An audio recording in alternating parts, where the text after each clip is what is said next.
యథార్థత కలిగి ఉన్న వారికి మేలు చేయము. మేలు చేసే దేవుడు ఆయన.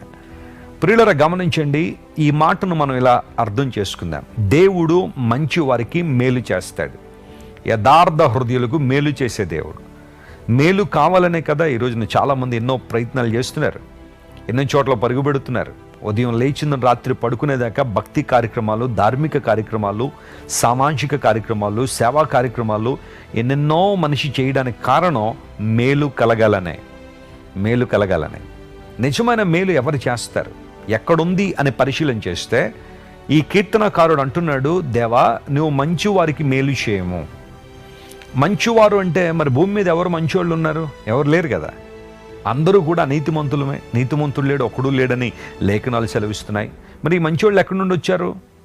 ఈ మంచితనం ఎక్కడి నుండి వచ్చిందంటే దేవుని నీతితో నింపబడిన వారు, దేవుని మంచితో తన